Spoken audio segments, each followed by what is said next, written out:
가게사는 증시 각도기. 네, 안녕하세요. 젊은 투자 증시 나침반 안지원입니다. 네, 안녕하십니까? 언각도 아니고 얼각. 완전 얼었어. 수익률이 얼어가지고 동사할 뻔하다가 겨우 구사일생하고 돌아온 증시 각도기 네, 박사님입니다. 살아나온 각도기. 정말 욕도 안 나오더라고요. 네, 네. 오늘 낙폭 보면 정말 무서웠죠. 네, 이제는 항상 근데 기분 나쁠 때가 저점이요. 항상 기분 나쁘면 개인들이 우리를 구원해 주셨고 하이닉스가 우리를 구원해 주셨다. 뭐 이런 느낌이 드는. 네. 어쨌든 금요일이라 금요일을 이렇게 마감하니까 조금 기분이 좋은 것 같아요. 그렇죠. 금요일이 사실 대부분이 빠지는 날이거든요. 네. 되게 경험상 2주 연속 올랐어요 지금. 금요일마다 오르고 있어요. 그렇죠. 2주 연속 올랐죠. 네. 그 전엔 거의 항상 빠졌는데 그래서 네. 참 그래도 아슬아슬했는데. 자, 우리 그거 한번 하자. 올라서 끝났으니까 하나, 둘, 셋. Thanks God, it's Friday. 네. 네. 근데 네. 오늘 사실 개인들의 매수세가 좀 돋보였는데 사실 기관의 수급이 좀 시장에 영향을 많이 미쳤던 하루였거든요. 네. 오늘 오전 내내 개인들이 사는 동안 기관 외국인은 많이 팔았어요. 그래서 이제 낙폭이 계속 확대되다가 오후 들어서는 기관이 엄청 사더라고요, 코스피에서. 네. 그러면서 코스피가 다시 이제 상승 반전할 수 있었던 것 같고요. 네. 코스피는 다행스럽게 0.68% 올랐고요. 코스닥은 오늘도 0.24% 하락해서 마감을 했습니다. 네. 개인들은 코스피에서 4,300억 매수, 코스닥은 800억 매수했고요.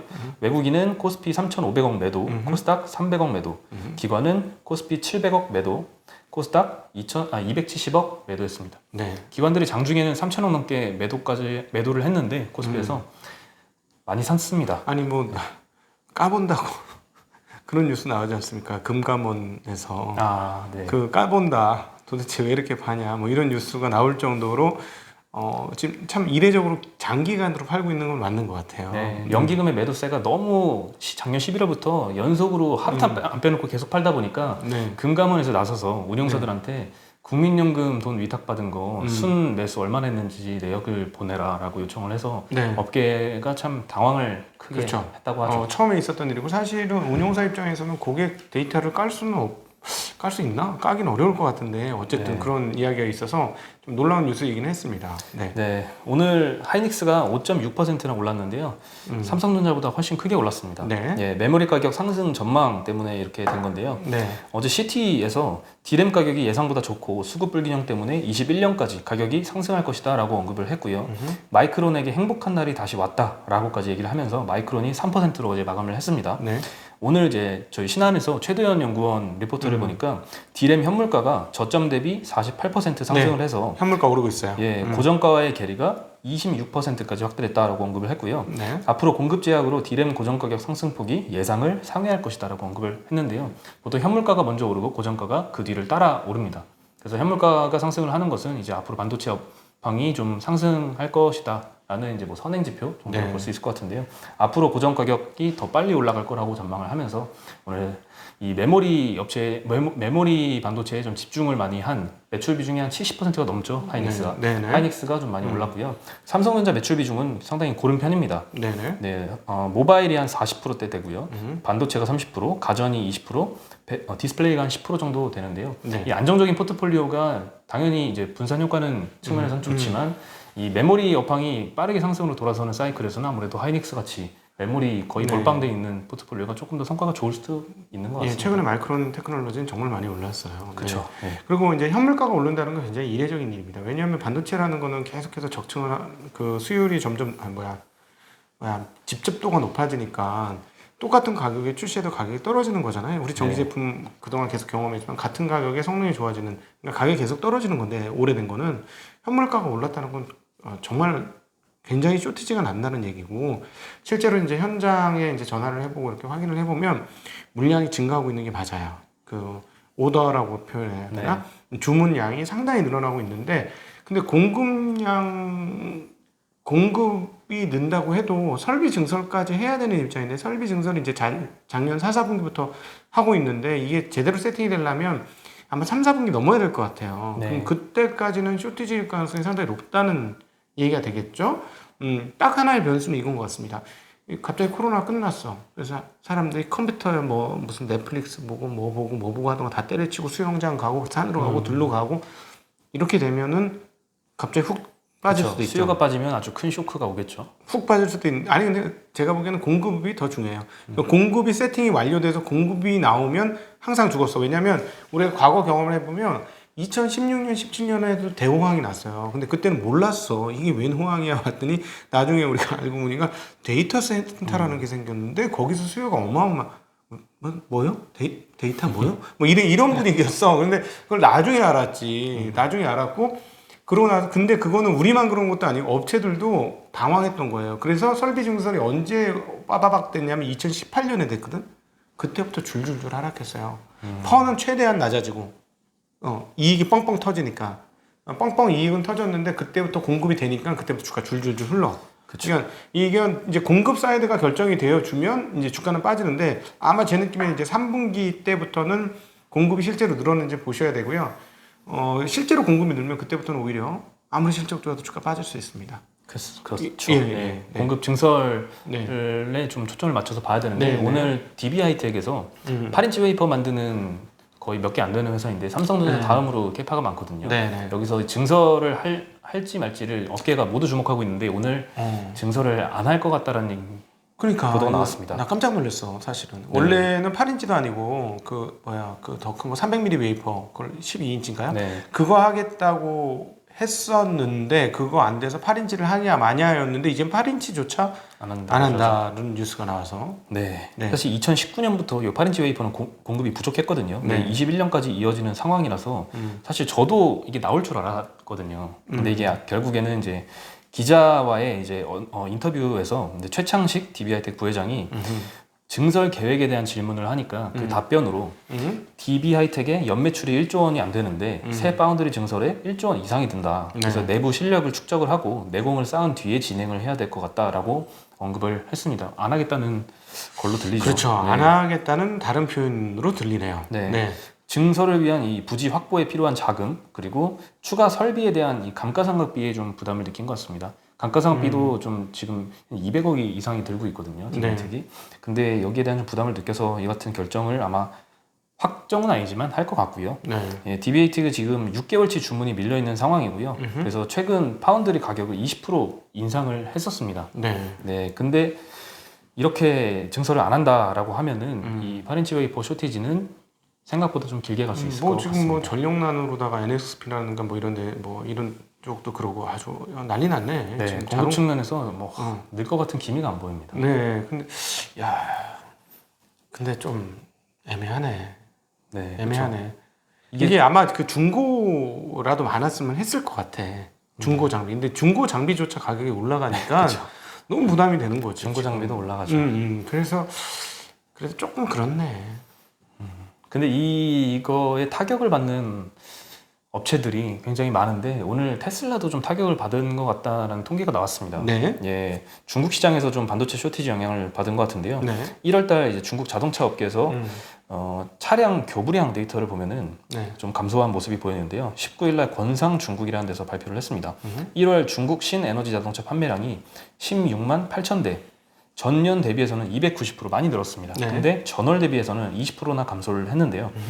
이 중에 테슬라 모델 3는 1월 판매량이 전년 동기 대비는 많이 늘었지만 역시 전월 대비로는 35% 감소를 엄청나게 줄었네. 했고요. 네. 차량을 실제 교부를 이거는 하는 테슬라한테 진짜 안 좋은 뉴스다. 왜냐하면 중국이 주요 시장인데 그렇죠. 맞죠? 주요 시장이죠. 네. 게다가 네. 차량 교부한 수치를 보면은 전년 대비는 물론 많이 늘었습니다. 하지만 전월 대비로는 43%가 감소를 해서 반도체 칩 수급 영향이 끼친 것 같습니다. 네. 그렇지. 얘네가 제일 많이 쓸 텐데 반도체. 네, 그래서 앞으로는 이제 자동차 업체가 반도체 수급 능력에 따라서 실적이 좀 편차를 많이 보일 것 같다는 기대감이 좀 많이 형성이 되는 것 같습니다. 그런 측면에서 현대차가 제일 유리하다는 설이 있어요. 이미 상당히 많이 주문을 해놨기 때문에. 그렇죠. 이거를 뭐 예견하고 한 건 아니지만 네. 어떻게 잘 맞았죠 상황이. 네. 네. MCU가 뭐 수백 개씩 들어간대요. 네. 그리고 디일렉에 따르면 이 반도체 차량용 반도체 쇼티지가 2022년 하반기까지 갈 거다라고 얘기를 하고 있습니다. 왜냐면 마진을 안 주니까 안 만드는 거지. 다 그냥 IT 쪽으로 다 돌려버린 거야 지금 반도체 회사들이. 문제는 너무 그러니까 참 자동차들이 정말 박하게 장사해서 이 현장 가보면 2차 벤더, 3차 벤더는 영업이익률 1%, 2%막 이러던 게 이게 진짜 그랬구나. 진짜 그랬구나 하는 게 느껴져요. 네. 네. 그리고 오늘 전 되게 뭐 사실 예전부터 좀 어느 정도 이렇게 들리긴 했었던 소식인데 네. 좀 윤곽이 좀 나온 것 같습니다. 이 현대차가 배터리 리스 사업에 나선다라고 하는데요. 네. 이 현대 글로비스, 에너지 솔루션, LG 에너지 솔루션, 그다음 KST 모빌리티 같은 플랫폼 업체 여기는 이제 마카롱 택시 운영하는 업체인데요. 여기서 MOU를 체결을 했다고 합니다. 네. 이 배터리 리스 사업이라는 거는 전기차 구매를 할 때 신기하네. 배터리 가격이 3분의 1 수준이죠. 차량 가격에. 그렇죠. 근데 이 배터리만 빌려 쓰는 겁니다. 어떻게 빌려? 차에 붙어서 나오는데? 이 소유권만 파는 거죠. 그러니까 고객 입장에서는 차값이 5천만 원인데 배터리 가격이 2천만 원이다. 그럼 난 이 배터리 빼고 나머지만 살게 라고 하는 거죠. 그게 되나? 그리고 배터리는 리스하는 형태로 월 사용료를 지불하던가 이렇게 방식으로 사는 겁니다. 예. 그러면 일단 초기 구매 비용은 굉장히 낮아지겠죠. 그러면 차를 다 끝내고 폐차를 할 때 그 배터리의 소유권을 가지고 있겠다라는 얘기구나. 그렇죠. 그럼 배터리 활용 방안 뭐 이런 것들이 계속 앞으로 중요한 사업이 될 거라는 얘기를 많이 했었는데 배터리 업체에서는. 네. 그래서 일단 코나 EV 가지고 네. 이제 사업을 시작을 한다고 하는데 기본 모델이 4,700만 원입니다. 네. 정부 보조금이 한 800만 원 나오고 서울시 보조금을 예로 들면 400만 원 정도 나와서 네. 1,200만 원을 빼도 한 3,500만 원 정도의 차값인데 이 폐배터리 리스 사업을 해서 이 배터리를 가격에서 제외하게 되면은 2천만 원대에 이 코나 EV를 살 수 있습니다. 야, 그러면 이 리스료를 낸다고 해도 마일리지가 하루에 한 100km 이상만 되시는 분들은 월등한 혜택이 있는데? 그렇죠. 제가 이제 사실은 그저께 집에 가면서 택시를 탔어요. 택시를 탔는데 뭐 일부러 잡은 건 아닌데 전기 택시를 탄 거예요. 전기 택시. 그래서 네. 사실 약간 칭찬을 해드리면 이제 기사님들이 막 썰을 풀어주시거든. 네. 예, 타자마자 차가 잘 나가네요. 조용하네요. 막 이러면서 어떠세요? 라고 물어봤어. 우리 이제 사용자 유저들의 어떤 품평이 상당히 중요하잖아, 차에 그쵸. 대해서. 근데 그 택시 운전 기사님은 자동차에 있어서는 극한 헤비 유저잖아. 그래서 그쵸, 헤비 유저죠. 예, 헤비 유저이기 때문에 물어봤더니 피로도가 없대. 피로도가 예, 없다. 조용하고 울림이 없고 그다음에 비용이 10분의 1 정도로 준다는 거야. 옛날에 유지비가? 가스비보다도 휘발유가 아니고 가스 쓰잖아요. 우리나라에서는 LPG 가스. 네. 그 가스비보다도 거의 유지비가 10분의 1밖에 안 든다. 그래서 몇 년만 타면 다 본전 건진다. 이렇게 얘기를 하시더라고요. 그런 상황이니까 이렇게 해서 마일이 좀 많으신 분들은 되는 사업이네, 이거. 그렇죠. 네. 일단 초기 구매 비용이 이렇게 많이 낮아진다는 것은 나도 사겠어, 그냥. 그렇죠. 중고차 사느니 이거 사겠다. 그게 나을 수 있겠네요. 네. 그럼 우리 앞으로 나침반도 중고차 안 사고 이거 새 차 살 수도 있겠네요. 뭐 2천만 원까지 떨어진다면 생각해 보겠습니다. 야, 새 차 살 날 이제 보겠다. 네. 그래서 배터리만 이제 빌려 쓰는 건데 대여 기간이 있습니다. 네. 이 대여 기간이 끝나면 LG 에너지 솔루션이 이 배터리를 사드립니다. 그래서 이거를 ESS, 이 에너지 저장 장치로 제작을 해서 다시 이제 플랫폼 업체한테 팝니다. 이 마카롱 택시 같은 걸 운영하는 회사한테 팔면 이거를 이제 전기 택시를 충전하는 데 쓰거나 이렇게 재활용을 할 수 있는 거죠. 네. 굉장히 좋은 아이디어 같습니다. 좋은 아이디어네요. 예. 이거는 정말 자원의 재활용 측면에서 뭐 주식 투자보다도 잘 됐으면 좋겠습니다. 네. 네. 그렇죠. 예, 그리고 저희 각도기 TV는 시청자와 투자자 여러분의 성공을 강력히 응원합니다. 그러나 투자는 독립된 의사결정과 책임 속에서 이루어져야 합니다. 네. 출연진은 개인적 의견을 개진할 수 있으며 소속사와는 무관한 독립적 채널을 밝힙니다. 네. 네. 이걸 글로 띄워야 되는데 글로 띄우려면 한 30분, 40분 더 늦게 영상이 올라가는 거예요. 예, 그래서 조금 양해를 좀 부탁드립니다. 네. 그냥 목소리 좋잖아요. 네. 3, 40분 늦게 업로드되는 것보다 말로 네, 한 1분 말로 안에 하는 게? 끝내는 게 낫겠죠? 네, 네. 예, 이해해 주시기 바라겠습니다. 네. 예, 그리고 네이버페이에서 이제 후불 결제 30만 원 한도로 도입을 한다고 합니다. 네. 이제 월 30만 원 한도는 이제 현재 네이버 쇼핑의 1인당 평균 구매 금액의 약 2.5배 수준입니다. 네. 그래서 자체 신용평가를 통해서 물론 한도의 차이는 두지만 최대는 30만 원입니다. 현대차증권 이제 리포트를 보니까 21년도 쇼핑 거래액 전망치가 35조 원입니다. 네. 여기서 대략 한 30%가 이제 신용 전환된다라고 가정을 하면 신용 결제액이 10조 원 이상입니다. 그래서 꽤 의미 있는 수치라고 보고 있고요. 네. 네이버페이가 이제 가장 먼저 서비스를 실시를 하고요. 그다음에 카카오페이나 토스도 이제 속속 추진을 아마 따라 하겠죠. 네. 네. 하지만 이제 문제는 연체 관리를 잘 하느냐겠죠. 30만 원인데 되는 사업일 그래도 것 이게 같은데? 굉장히 많아지면은 사람 수가 네이버 페이 입장에서는 그래도 연체 관리에 신경을 안 쓸 수가 없을 것 같습니다. 아, 네이버 이 무섭네. 이거는 좀 무섭다는 느낌인데 이 플랫폼의 이 위력 막 쓰게 하겠다는 거잖아. 그냥 신용카드를 따로 발행하는 게 아니고 그냥 발행된 그쵸. 거에 그냥 다 열어주는 거잖아. 신용카드를 네. 열어주는 거랑 똑같은 건데 지금. 네, 요즘은 체크카드도 신용 한도를 어느 정도 부여는 하고 있지만 네. 그래도 이 네이버 같은 거대 플랫폼이 이렇게 하면은 그래, 신용카드를 얘네는 새로 만들 필요가 없어 보여죠. 생각을 해보면 그걸 열어주면 얘네의 쇼핑 플랫폼에서 살 거 아니야 물건을. 그렇죠. 아, 이거 장사 되겠네요. 장사 될 것 같습니다. 네. 장사 될 것 같습니다. 네네. 예. 그리고 오늘 2020년 4분기 가계 동향 지표가 발표가 됐습니다. 네. 근로소득과 이제 사업소득의 격차가 이제 심화되고 또 양극화도 조금 심화가 네. 된 수치가 이제 발표가 됐는데요. 이제 소득 1분위와 1분위가 5분위가 있는데요. 그 맨날 헷갈려, 맨날. 진짜. 그렇죠. 어디가 어디 1분위가 그렇죠. 뭐고 1분위가 5분위가 여긴지 5분위가 여긴지 위인지 잘 모르겠어. 소득 1분위가 하위 20%, 소득 하위 20%를 말하고요. 소득 5분위는 상위 20%를 네. 말합니다. 네. 네, 소득 1분위는 월 평균 소득이 164만 원으로 1.7% 전년 대비 증가를 했는데요. 네. 소득 5분위는 월 평균 소득이 1,002만 원으로 2.7% 증가했습니다. 소득 1분위보다는 증가율 측면에서 더 앞섰다는 것은 네. 안 그래도 규모가 큰데 이 적은 금액의 2.7%랑 큰 금액의 2.7%랑 완전히 다르잖아요. 그렇죠. 게다가 상승률도 높으니까 양극화가 굉장히 심화됐다고 볼 수 있을 것 같고요. 아마 이 상위 1%는 훨씬 더 많이 벌었을지 않을까 하는 싶으네요. 그렇죠. 그리고 이거는 지금 말씀드리는 건 소득 지표인데요. 자산 가격 상승분은 반영이 물론 안 돼 있습니다. 근데 그것까지 치면은 더하지 더해. 훨씬 더 양극화가 심화됐다라고 볼 수 훨씬 있을 것 심한, 같습니다. 훨씬. 네네.